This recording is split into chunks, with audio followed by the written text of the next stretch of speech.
أعوذ بالله من الشيطان الرجيم. بسم الله الرحمن الرحيم. طاسيم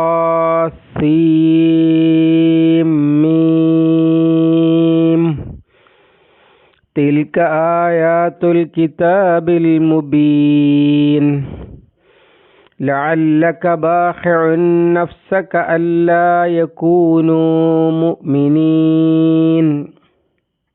അല്ലാഹുൽ അലീം. സൂറ അശ്ശുഅറാ 1, 2, 3 ആയത്തുകൾ. ബിസ്മില്ലാഹിർ റഹ്മാനിർ റഹീം. അർ-റഹ്മാനും അർ-റഹീമുമായ അള്ളാഹുവിൻ്റെ നാമത്തിൽ, അഥവാ പരമകാരുണ്യവാനും കരുണാനിധിയുമായ അള്ളാഹുവിൻ്റെ നാമത്തിൽ. ഖാസിം മീം. ഖാസ് താ സീന് മീം. തിൽക അവ, ആയാത്തുൽ കിതാബിൽ മുബീൻ ആയാത്ത് ആയത്തുകളാകുന്നു, അൽ കിതാബി വേദഗ്രന്ഥത്തിലെ, അൽ മുബീൻ സുവ്യക്തമായ. ലഅല്ലക താങ്കൾ ആയേക്കാം, ബാഖിഉൻ നഫ്സക സ്വന്തത്തെ ഹനിക്കുന്നവൻ, സ്വന്തത്തെ നശിപ്പിക്കുന്നവൻ, അല്ലാ യകൂനു അവർ ആകാതിരിക്കുന്നതിനാൽ, മുഅ്മിനീൻ മുഅ്മിനുകൾ വിശ്വാസികൾ. സൂറത്തിൻ്റെ തുടക്കമാണ്.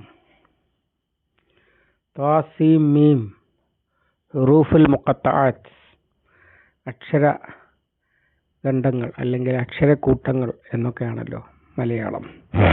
അവയെക്കുറിച്ച്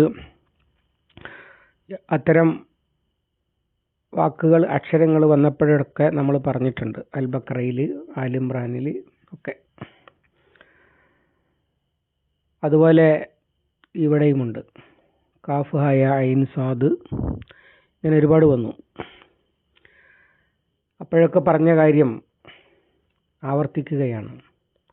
അഥവാ ഇതിൻ്റെ യഥാർത്ഥ വിവക്ഷ എന്താണ് എന്ന് അള്ളാഹുവിനല്ലാതെ അറിയുകയില്ല. വിശ്വാസികളുടെ നിലപാട് മനസ്സിലായത് തന്നെ ഉണ്ട്, പ്രാവർത്തികമാക്കാൻ മാത്രം.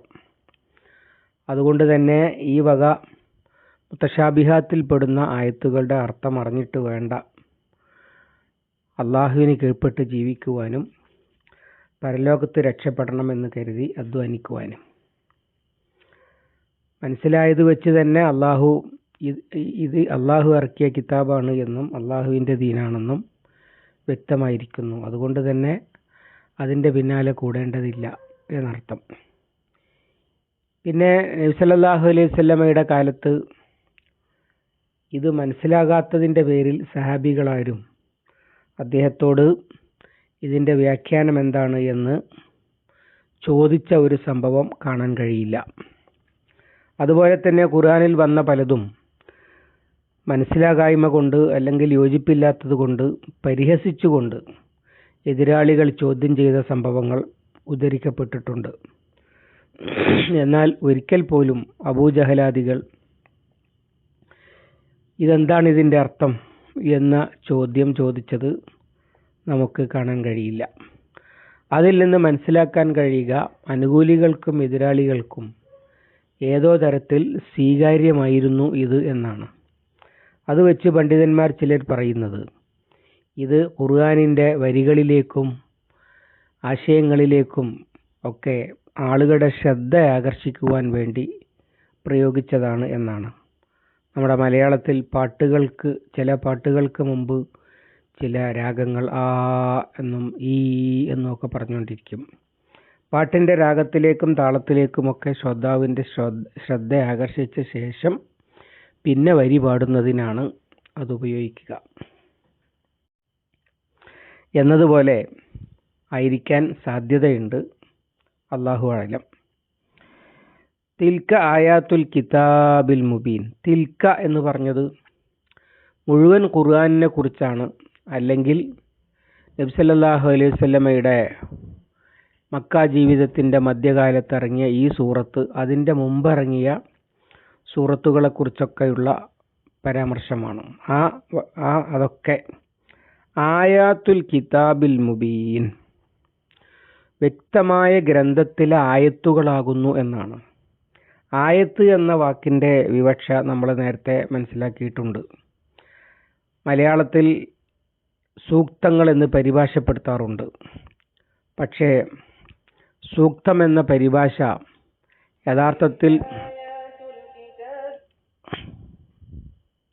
യഥാർത്ഥത്തിൽ അതിന് യോജിക്കുന്നതല്ല. കാരണം സൂക്തം എന്ന് പറഞ്ഞാൽ കൗല് ആണ്, അഥവാ പറഞ്ഞത് എന്നാണ് അർത്ഥം. ആയാത്ത് എന്ന് പറഞ്ഞാൽ ഖുർആൻ തന്നെ പലയിടത്ത് ആയത്ത് എന്നുള്ള വാക്ക് തെളിവ്, അടയാളം, സൂചന എന്നൊക്കെയുള്ള അർത്ഥത്തിൽ ഉപയോഗിച്ചത് കാണാൻ കഴിയും. തൊട്ടടുത്ത സൂറത്തിലും ആയത്തിലും അത് വരുന്നുണ്ട്. ഇന്നശ നുനസ്സിൽ അലൈഹി മിനസ് സമായി ആയത്തൻ, ആകാശത്ത് നിന്ന് നാം ഒരു ആയത്തിറക്കുകയാണെങ്കിൽ. ആയത്ത് 3 തരത്തിൽ പരിശുദ്ധ ഖുർആൻ സൂചിപ്പിച്ചത് കാണാൻ കഴിയും. ഒന്ന്, അള്ളാഹുവിൻ്റെ പ്രത്യേകമായ തെളിവുകൾ അഥവാ മുഅ്ജിസത്തുകൾ എന്ന് നമ്മൾ പറയുന്ന സാധനങ്ങൾ, മൂസാ നബിയുടെ വടി പോലെയുള്ള സാധനങ്ങളെ ആയത്തുൻ ബയ്യിന എന്നാണ് പറയുക. രണ്ടാമത്തേത് ഒഫി അംഫുസിക്കുമായ, അതുപോലെ സനുരീഹിം ആയാത്തിന ഫിൽ ആഫാഖ്, നാം അവർക്ക് നമ്മുടെ ആയത്തുകൾ ചക്രവാളങ്ങളിൽ കാണിച്ചു കൊടുക്കുന്നു. അവിടെയൊക്കെ സൂക്തം, വചനങ്ങൾ എന്നൊന്നുമല്ലല്ലോ അർത്ഥം. പ്രപഞ്ചത്തിൽ മുഴുവൻ കാണുന്ന എല്ലാ വസ്തുക്കളും കണ്ടാൽ അതുണ്ടാക്കിയത് അള്ളാഹുവാണ് എന്ന് തിരിച്ചറിയുന്ന സാധനങ്ങളാണ്. അവയുടെയൊക്കെ പ്രത്യേകത, അവ കണ്ടാൽ, മൂസാ നബിയുടെ വടിയുടെ മഹാത്ഭുതം കണ്ടപ്പോഴാണ് അദ്ദേഹത്തിൻ്റെ എതിരാളികളായി രംഗത്ത് വന്ന മജീഷ്യന്മാർക്ക് അദ്ദേഹം അള്ളാഹു അയച്ച റസൂലാണ് എന്ന് മനസ്സിലായത്.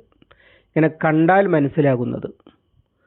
അതുപോലെ പ്രപഞ്ചത്തിലുള്ള മനുഷ്യൻ്റെ ശരീരം ഉൾപ്പെടെയുള്ള സകല സൃഷ്ടികളെയും കണ്ടാൽ അള്ളാഹുവിനെ മനസ്സിലാകും. അങ്ങനെ കണ്ടാൽ അള്ളാഹുവിനെ മനസ്സിലാകുന്നത് എന്ന അർത്ഥത്തിൽ തന്നെയാണ് പരിശുദ്ധ ഖുർആനിലെ വാചകങ്ങൾക്ക് ആയത്ത് എന്ന് പറയുക. മുമ്പേ നമ്മൾ പറഞ്ഞിട്ടുള്ളതുപോലെ നബി സല്ലല്ലാഹു അലൈഹി വസല്ലമയുടെ വചനങ്ങൾക്ക് പോലും ആയത്ത് എന്ന് പറയില്ല.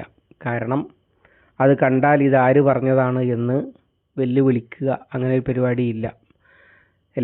എല്ലാ അറബികളും മാന്യന്മാർ സജ്ജനങ്ങളുമായ ആളുകൾ പറയുന്ന ഭാഷ തന്നെയാണ് നബി സല്ലല്ലാഹു അലൈഹി വസല്ലമയുടെയും ഭാഷ, അല്ലെങ്കിൽ ഖുറൈശികളിലെ എല്ലാവരും. അതിൻ്റെ ആശയം മാത്രമാണ് അതിനെ വ്യതിരിക്തമാക്കുന്നത്. മറ്റാർക്കും പറയാൻ കഴിയാത്ത ആശയങ്ങൾ, വിവരങ്ങൾ, ജ്ഞാനങ്ങൾ അള്ളാഹുവിങ്കിൽ നിന്ന് കിട്ടിയത് റസൂൽ സല്ലല്ലാഹു അലൈഹി വസല്ലമയുടെ വചനത്തിലുണ്ടാകും. എന്നാൽ ആ വാചകങ്ങൾ സ്വന്തം നിലയിൽ അങ്ങനെ ഒരു വെല്ലുവിളിക്കപ്പെടുന്ന സാധനമല്ല. എന്നാൽ പരിശുദ്ധ ഖുർആനിലെ വാചകങ്ങൾ അങ്ങനെയാണ്. ഫൗതൂബി സൂറത്തിൻ മിൻ മിസ്ലിഹി ഫൗതൂബി അശ്രി സുവരി മുഫ്തറയാത്തിൻ, ഇങ്ങനെയൊക്കെയുള്ള വെല്ലുവിളികൾ കാണാൻ കഴിയും. ഇതുപോലുള്ള ഒരു സൂറത്ത് കൊണ്ടുവരും. ഇതുപോലുള്ളൊരു സൂറത്ത് എന്ന് പറഞ്ഞാൽ സൂറത്തുൽ കൗസർ, അതുപോലെ സൂറത്തുൽ അസ്ർ, ഇതിനൊക്കെ ബാധകമാണ് സൂറത്ത് എന്നുള്ള വാക്ക്. അങ്ങനെയൊക്കെയുള്ള ഏതാനും വാചകങ്ങൾ കൊണ്ടുവരൂ എന്നാണ് അപ്പോൾ അർത്ഥം.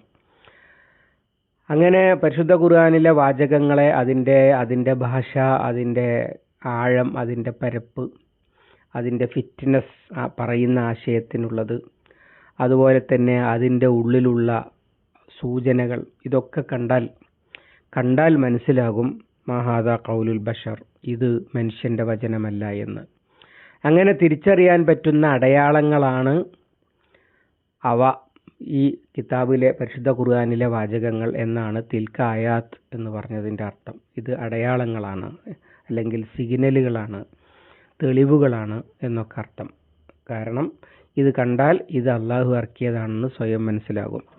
അൽ കിതാബ്, ആയാത്തുൽ കിതാബി, വേദഗ്രന്ഥത്തിലെ, അൽ കിതാബിലെ, ആയാത്തു കിതാബിൻ എന്നല്ല, ആയാത്തുൽ കിതാബി എന്നാണ്. അൽ കിതാബ് അഥവാ യഥാർത്ഥ ഗ്രന്ഥത്തിലെ എന്നോ അല്ലെങ്കിൽ ആ ഗ്രന്ഥത്തിലെ എന്നോ അല്ലെങ്കിൽ വേദഗ്രന്ഥത്തിലെ എന്നോ ഒക്കെ അർത്ഥം പറയാവുന്ന തരത്തിലാണ് ആ അൽ പ്രയോഗിച്ചിരിക്കുന്നത്.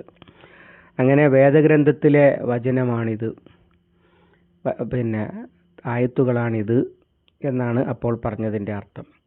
പിന്നെ ആ കിതാബിൻ്റെ പ്രത്യേകതയാണ് പറയുന്നത്. അൽ മുബീൻ, അത് സുവ്യക്തങ്ങളാണ്.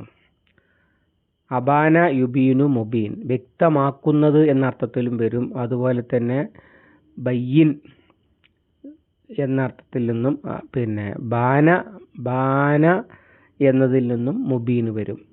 അപ്പോൾ രണ്ടുമാണ്, വ്യക്തമായതുമാണ് വ്യക്തമാക്കുന്നതുമാണ്. മുബീൻ, ഈ കിതാബ് സുവ്യക്തമാണ്. സുവ്യക്തമാണ് എന്ന് പറഞ്ഞാൽ അതിലെന്താണ് പറയുന്നത് എന്ന് ആർക്കും മനസ്സിലാക്കാൻ കഴിയുന്ന ആശയങ്ങളാണ്. അതിൽ പറയുന്ന വിശ്വാസ കാര്യങ്ങളും അതുപോലെ അതിൽ പറയുന്ന പ്രപഞ്ചത്തിൻ്റെ യാഥാർത്ഥ്യവും അതിൽ പറയുന്ന ജീവിത വീക്ഷണവും ഒക്കെ ആർക്കും മനസ്സിലാക്കാൻ കഴിയുന്നതാണ്. സൂറത്തുൽ കഹ്ഫിൽ പറഞ്ഞതുപോലെ വലം യജ്അൽ ലഹു ഇവജ, അതിലൊരു വക്രതയുമില്ല, എല്ലാവർക്കും മനസ്സിലാക്കാൻ കഴിയുന്നതാണ്. ഖുർആൻ മുന്നോട്ട് വെക്കുന്ന പ്രപഞ്ച വീക്ഷണവും അതിൻ്റെ അടിസ്ഥാനത്തിലുള്ള ജീവിത കാഴ്ചപ്പാടും ഒക്കെ. അഥവാ അള്ളാഹുവിൻ്റെ പ്രപഞ്ചം, മനുഷ്യൻ അവൻ്റെ അടിമ, ജീവിക്കേണ്ടത് അവൻ പറഞ്ഞതുപോലെ തിരിച്ചു ചെല്ലാനുള്ളതാണ് അവൻ്റെ അടുത്തേക്ക്. അവിടെ നിന്നാണ് പ്രതിഫലം യഥാർത്ഥത്തിൽ അർഹിക്കുന്നത് കിട്ടുക, അവിടെ നിന്നാണ്. ഇതാണല്ലോ ഖുർആനിൻ്റെ അസ്ലി ഫിലോസഫി എന്ന് പറയുന്നത്. അതാർക്കും മനസ്സിലാകുന്നതാണ്, അതിലൊരു അവ്യക്തതയും ഇല്ല എന്നാണ് മുബീൻ എന്ന് പറയുന്നതിൻ്റെ ഒരർത്ഥം. പിന്നെ അത് വ്യക്തമാക്കുന്നതുമാണ്, അഥവാ മറ്റുള്ളതിൽ ഏതാണ് ശരി, ഏതാണ് തെറ്റ്, ഏതാണ് നേർവഴി, ഏതാണ് ദുർമാർഗം, ഏതാണ് ഹക്ക്, ഏതാണ് ബാത്തില് എന്നൊക്കെ ആർക്കും മനസ്സിലാകുന്ന വിധം വ്യക്തമാക്കി കൊടുക്കുന്നതുമാണ് ഈ കിതാബ്. ഫുർഖാൻ, അൽ ഫുർഖാൻ, സത്യവും അസത്യവും വേർതിരിക്കുന്നത്. ഇങ്ങനെ രണ്ടുമാണ് പരിശുദ്ധ ഖുർആനിലെ വാചകങ്ങൾ. ഒന്ന്, അത് സ്വയം തന്നെ അള്ളാഹുവിൽ നിന്നുള്ളതാണ് എന്ന് വ്യക്തമാക്കുന്നതാണ്, വേറെ തെളിവ് വേണ്ട. പരിശുദ്ധ ഖുർആൻ അള്ളാഹു ഇറക്കിയതാണ് എന്നതിന് വേറെ തെളിവ് വേണ്ട, ഖുർആൻ തന്നെയാണ് തെളിവ്. നമ്മുടെ നോട്ട് ഒറിജിനലാണ് എന്നതിന് നോട്ട് തന്നെയാണല്ലോ തെളിവ്, അതിന്മേൽ തന്നെ ഉണ്ട് എന്നതുപോലെ ഖുർആൻ ഒറിജിനലാണ് എന്നതിന് പിന്നെ വേറൊരു റെസീറ്റും ഒപ്പും വേറൊരു തെളിവുമായിട്ട് വരേണ്ടതില്ല, അത് തന്നെയാണ് തെളിവ്, അത് ഒറിജിനലാണ് എന്നതിന്. അതുപോലെ തന്നെ അത് പ്രകാശം പരത്തുന്നതാണ് എന്നൊക്കെ പറഞ്ഞതുപോലെ ചുറ്റുപാടുമുള്ളതിനെ വ്യക്തമാക്കുന്നതാണ്. ഇന്നതാണ് നല്ലത്, ഇന്നതാണ് ചീത്ത എന്നൊക്കെ മനുഷ്യർക്ക് വ്യക്തമായി കാണിച്ചു കൊടുക്കുന്ന പ്രകാശവുമാണ് പരിശുദ്ധ ഖുർആൻ. ഇത് രണ്ടുമാണ് തിൽക ആയാത്തുൽ കിതാബിൽ മുബീൻ എന്ന് പറഞ്ഞതിൻ്റെ അർത്ഥം. നബി സല്ലല്ലാഹു അലൈഹി വസല്ലമ ഈ ആയത്ത് ഇറങ്ങുന്ന കാലത്ത് ഒക്കെ വലിയ മനപ്രയാസത്തിലായിരുന്നു. കാരണം തന്നെ ഒരു വലിയ വിശ്വാസമുണ്ടായിരുന്ന, തന്നോട് വലിയ സ്നേഹവും ആദരവും ഒക്കെ കാണിച്ചിരുന്ന ബന്ധുക്കളും നാട്ടുകാരും ഒക്കെയായ ആളുകൾ അവരെ രക്ഷിക്കുവാൻ വേണ്ടി, അവരോടുള്ള ഗുണകാംക്ഷയുടെ പേരിൽ അവരെ രക്ഷിക്കുവാൻ വേണ്ടി അള്ളാഹുവിങ്കൽ നിന്ന് അവതീർണമായത് അവർക്ക് എത്തിച്ചു കൊടുക്കുമ്പോൾ അവർ റസൂൽ സല്ലല്ലാഹു അലൈഹി വസല്ലമയെ ഭ്രാന്തനെന്ന്, കവിയെന്ന്, അതുപോലെ വ്യാജനെന്ന്, മായാജാലക്കാരനെന്ന്, ഇങ്ങനെയൊക്കെ പല ആരോപണങ്ങളും ഉന്നയിക്കുകയാണ്. സ്വാഭാവികമായിട്ടും അത് ആർക്കും വലിയ വിഷമമുണ്ടാകും. അതിനെ സംബന്ധിച്ചാണ് ഇവിടെ അല്ലാഹു തആല സൂചിപ്പിക്കുന്നത്, ലഅല്ലക ബാഖിഉൻ നഫ്സക അല്ലാ യകൂനു മുഅ്മിനീൻ. അവർ മുഅ്മിനാകാത്തതിൽ താങ്കൾ സ്വയം നഷ്ടപ്പെടുത്തിയേക്കുമോ, അല്ലെങ്കിൽ സ്വന്തത്തിനെ തന്നെ നമ്മൾ പറയില്ലേ തടി കേടാക്കിയേക്കുമോ എന്ന്.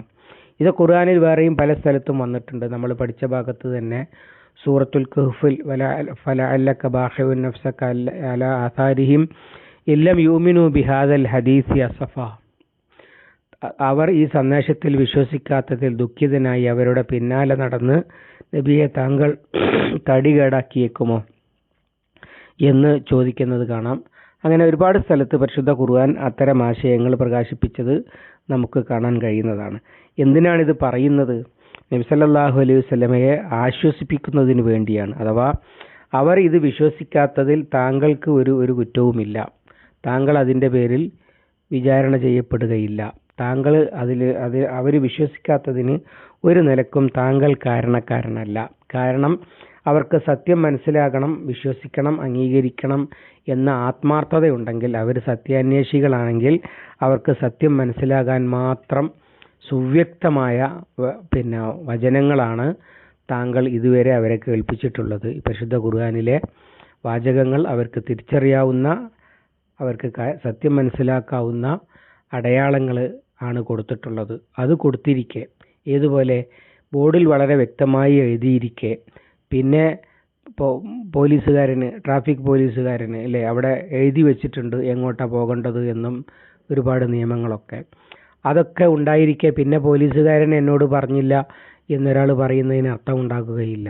അവിടെ റോഡ് സീബ്ര ലൈന് വരച്ചു വെച്ചിട്ടുണ്ട്, അത് കാണുന്നുണ്ട്. പിന്നെ ഇവിടെ സീബ്ര ലൈനിൽ നിർത്തണം എന്ന് ഒരാൾ പറഞ്ഞു നിർത്തിക്കേണ്ട കാര്യമില്ല, നിർത്താതിരുന്നാൽ ശിക്ഷിച്ചാൽ മാത്രം മതിയല്ലോ എന്നതുപോലെ പരിശുദ്ധ ഖുർആൻ ആർക്കും മനസ്സിലാകുന്ന വിധം, യാഥാർത്ഥ്യങ്ങളെ ആർക്കും മനസ്സിലാക്കി കൊടുക്കുന്ന വിധം സുവ്യക്തമായിട്ടുണ്ട്. അതുകൊണ്ട് തന്നെ അത് എത്തിച്ചു കൊടുത്ത നബി സല്ലല്ലാഹു അലൈഹി വസല്ലമ അവർ മുഅ്മിനാകുന്നില്ലല്ലോ എന്ന് ആലോചിച്ച് തല പുകയേണ്ടതില്ല, അല്ലെങ്കിൽ സ്വന്തത്തെ തന്നെ നശിപ്പിക്കേണ്ടതില്ല, അഥവാ ദുഃഖിക്കേണ്ടതില്ല എന്നൊക്കെയാണ് പറഞ്ഞതിൻ്റെ അർത്ഥം.